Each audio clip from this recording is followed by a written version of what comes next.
এই নির্বাচনটা সুস্থ, সুন্দর, সুষ্ঠু পরিবেশে হোক, কারণ সাধারণ জনগণ কিন্তু বিগত 15 বছর ভোট দিতে পারেন নাই, এবং এই ভোট গ্রহণ এবং ভোটাধিকারকে কেন্দ্র করে কিন্তু বিভিন্ন সময় স্বৈর শাসনের সময় আমরা অরাজকতা দেখেছি, আমরা কিন্তু গুম দেখেছেন, খুন দেখেছেন। এই জাস্ট বিফোর ইলেকশন এই জিনিসগুলো আমরা হতে দেখেছি। যে এত প্রাণের আত্মত্যাগের পরে আমরা এখানে দাঁড়িয়ে আছি, আমরা চাই প্রত্যেকটা মানুষ প্রতিজন নিরাপদে সুষ্ঠুভাবে নির্বাচন কেন্দ্রে যাক এবং তাদের ভোটাধিকার প্রয়োগ করুক। জনমতের রায়ের প্রেক্ষিতে যেন সরকার গণতান্ত্রিক ব্যবস্থা গঠন হয়, আমরা সেই চেষ্টাই করে যাচ্ছি। আমাদের জনগণের সাথে যে গণসংযোগ তার মাধ্যমে এবং জনগণ থেকে যেই উৎসাহ দেখতে পাচ্ছি, সেখানে দেখতে পাচ্ছি ইনশাল্লাহ আমরা ধানের শীষকে বিজয়ী করে নিয়ে আসবো।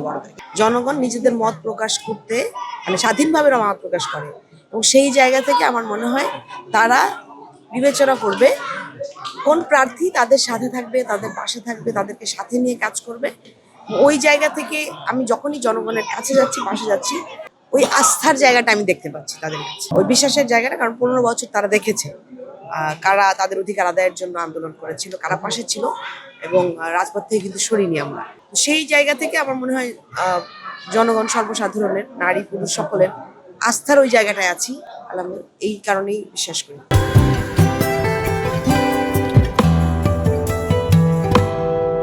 প্রত্যেকটা এলাকায় আমরা যখন যাই, ঢাকা 14 আসনে দারুসালাম, শাহালি, মিরপুর, রূপনগর, রাংশিক, বনগাঁও, কান্দিয়া দুটো ইউনিয়ন আছে আমাদের।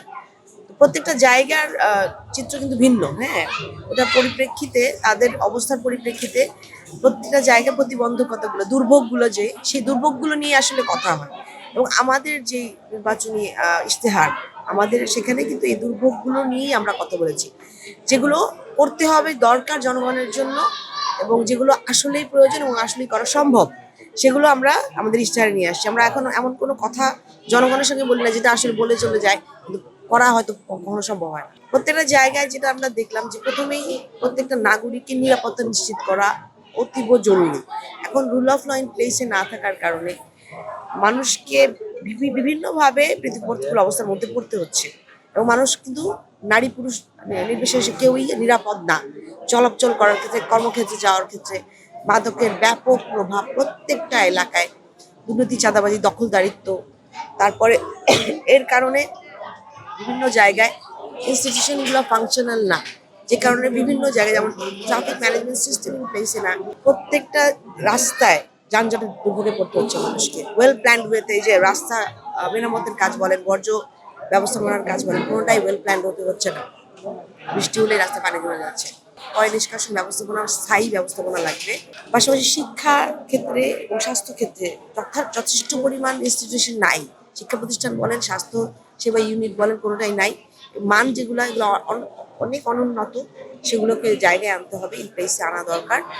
ব্রিজটা খুব জরুরি বনগাঁও কাউন্দিয়ার জন্য।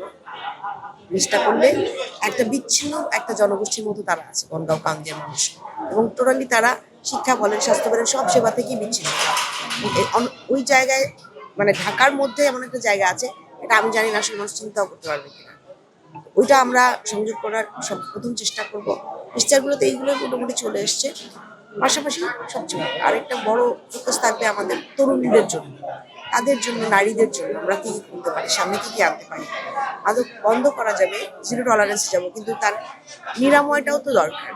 তাদেরকে এনগেজ করার জন্য, কাজে কর্মসংস্থানের ব্যবস্থা করার জন্য বিভিন্ন কারিগরি প্রশিক্ষণ, আবার আইটি রিলেটেড যে ফাংশনগুলো তাদের দিয়ে করানো সম্ভব, সেই জায়গাগুলোতে এনগেজ করা, এন্টারটেনমেন্টের ব্যবস্থা করা। মাঠগুলো নাই যেগুলোতে আমাদের সামনের ভবিষ্যৎ যারা বড় হবে তাদের জন্য দরকার, সকল বয়সের জন্য। আমার মনে হয় মাঠ একটা খুব জরুরি জিনিস, কোনো এলাকাতে এগুলো নেই।